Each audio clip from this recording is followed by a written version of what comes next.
चलिए।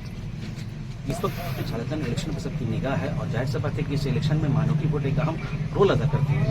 हेमंत सरकार की अगर बात की जाए तो हम लोगों ने देखा था कि जो मुसलमानों की जो आस्था का केंद्र जो सबसे बड़ी एक इबादत थी जिसको हम लोग हज के लिए जानते हैं, तो रघुवर दास की सरकार के टाइम में हम लोगों ने देखा कि जो हुज्जाज का नाम हुआ करते थे झारखंड से, वो झारखंड से ही फ्लाइट को लेते थे और उसके लिए जो हमारे एमएलए साहब है इनके आवास में जो मुसलमान जाते थे और आराम करते थे, इनको वो लोग सपोर्ट भी करते थे। लेकिन जब से जेएमएम सरकार आने के बाद हम लोगों ने देखा ये बंद हो गया है। अब जो झारखंड के जो हाजी है, जो हुज्जाज है, वो बंगाल से जाकर के अपने सफर को, हज के सफर को पूरा करते हैं। आइए आज हमारे सामने एक बीजेपी के कैंडिडेट है, उनसे बात करते हैं। सर, ये चूंकि आप मंत्री भी रहे और एक बड़ा इशू है, इसको आप किस नजरिए से देखते हैं? 2014 और 2019 के बीच एनडीए की जो सरकार थी, रघुवर दास जी के नेतृत्व में जो सरकार चल रही थी, उस सरकार में मैं कैबिनेट मिनिस्टर था। और झारखंड में जो हज हाउस, जेएमएम सरकार के समय जो हज हाउस बना था, वो हज हाउस इतना घटिया काम हुआ था कि हज हाउस जर्जर अवस्था में पहुंच गया। उस हज हाउस को नए सिरे से बनाने का काम भारतीय जनता पार्टी सरकार ने किया। जहां तक आपने कहा हज जाने की बात, बीजेपी की सरकार में सभी हाजी भाइयों का यहीं से रांची से सीधे उड़ान भरने का काम होता था। जब बीजेपी की सरकार चली गई, जेएमएम की सरकार आई, अब जो है हाजी भाई लोग कलकत्ता से जाकर उड़ान भर रहे हैं, तो खर्चा पड़ गया। जब झारखंड में बीजेपी की सरकार थी तो हम लोग हाजी भाइयों को अपने आवास, जो मंत्री थे अपने आवास पर उनको रखते थे, वहां से सारी सुविधा देकर उनको फ्लाइट पर चढ़वाने तक का काम मेरे नेतृत्व में वहां होता था। हजारों हाजी भाइयों को अपने विधानसभा का हमने अपने आवास पर रखकर उनको खाना उन्हें खिलाकर आराम से वहां लोग सोते थे, अपनी फ्लाइट पर करते थे। ये सर कि अब अगर आप लोग को सरकार बन जाती है तो फिर इसके लिए आप लोग क्या कुछ पहल कीजिएगा या फिर कोशिश कीजिएगा कि उनका भी फ्लाइट झारखंड से ही हो? देखिए, भारतीय जनता पार्टी कोई झूठी वादा नहीं करती है। भारतीय जनता पार्टी कभी भी अल्पसंख्यक मुस्लिम का विरोधी नहीं रही है। लेकिन विपक्ष के द्वारा नैरेटिव सेट किया जाता है उनके दिमाग में कि बीजेपी आपका एंटी पार्टी है, ये हुआ है। आप देखें, बीजेपी की सरकार में, रघुवर जी की सरकार में उर्दू टीचर की बहाली हुई। हेमंत जी की सरकार आते ही उर्दू टीचर के जो सारे पद रिक्वायरमेंट था वो खत्म कर दिया उन्होंने। झारखंड के हजारों नौजवानों ने उर्दू अकादमी की मांग को लेकर झारखंड के मुख्यमंत्री हेमंत सोरेन जी को लगातार पत्राचार किया, आंदोलन हो गए, लेकिन उर्दू शब्द से हेमंत सोरेन जी किया और उन्होंने उर्दू अकादमी झारखंड में नहीं बनाया।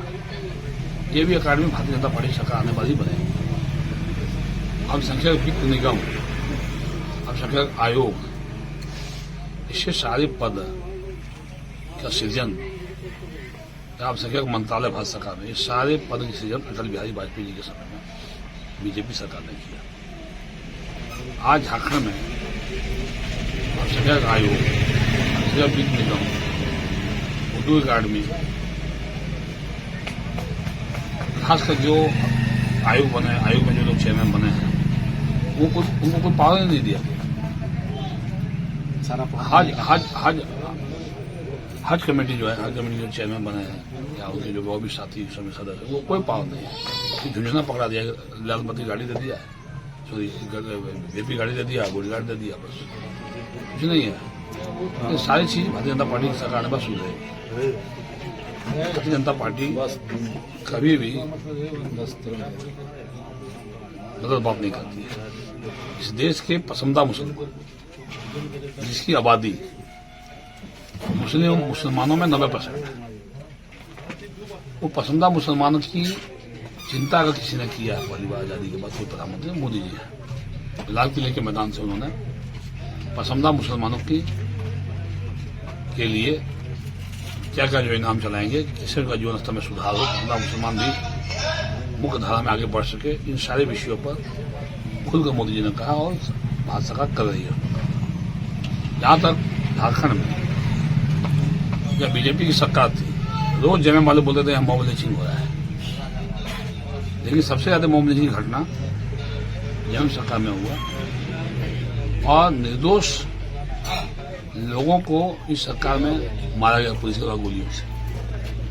क्या जेएमएम बात करेगा? इस सरकार जेएमएम के एजेंडे में सिर्फ और सिर्फ कांग्रेस एजेंडे में सिर्फ और सिर्फ राजद के एजेंडे में सिर्फ और सिर्फ मुस्लिम भाइयों को डराओ, इमोशनल ब्लैकमेलिंग करो, उसका वोट लो, वोट लेके राज करो, झारखंड को लूटो। इतना भाई कितने मुसलमानों को सरकार ने रोजगार दिया बतावे सरकार, बताइए मुस्लिम भाई लोग।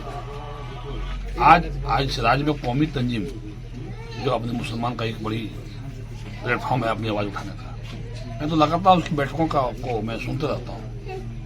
जो उनके मुद्दे हैं, एक मुद्दा का सरकार ने समस्या का समाधान किया क्या?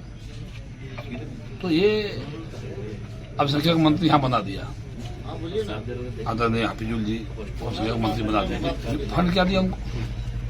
सबसे कम फंड अल्पसंख्यक कल्याण विभाग को राज्य में। वही बीजेपी की जब सरकार थी तो अल्पसंख्यक विभाग, अल्पसंख्यक कल्याण या कल्याण विभाग के अन्य जो मंत्रालय थे उसमें रघुवर जी ने काफी पैसे दिए और काम दिखता था, काम होता था। आज ऐसा नहीं। आप भारत सरकार मोदी जी मुस्लिम भाइयों के लिए जहां मुस्लिम बहुल प्रखंड है उसके लिए एमएसडीपी योजना चलाया है, जिसके माध्यम से इतने पैसे झारखंड में आया, पैसे लौटे चले गए। कहीं भी आज तक एमएसडीपी योजना के तहत कहीं अगर मदरसे चल रहे हैं, मान्यता प्राप्त मदरसे हैं, वहां छात्रावास आया या किसी मुस्लिम भाइयों के गांव में विकास के लिए पैसे आए, रोड बनाने का बात आया, नाली बनाने की बात आया, चेकडैम बनाने की बात आया, स्कूल कॉलेज बनाने की बात आया, वो सारे वहां पे सरकार ने ध्यान नहीं दिया, वो सारा पैसा लौट चला गया। चलिए, हम आप कहते थे ये बीजेपी का कैंडिडेट है और इन्होंने ये कहा कि अगर झारखंड में बीजेपी की सरकार बन जाती है तो सबसे पहले जो मुद्दा है, एक मुद्दा है कि जो यहाँ के जो हुज्जाज हज करने जाते हैं बंगाल से, उनको ये कोशिश करेंगे वो झारखंड से उनका फ्लाइट हो। और दूसरे मुद्दा इन्होंने ये बताया है कि उर्दू की जो तरक्की के लिए जो कुछ वो ये करेंगे और जो काम है वो ज्यादा से ज्यादा कोशिश करेंगे मानवता के लिए। कैमरामैन के साथ गाँव घूमना है।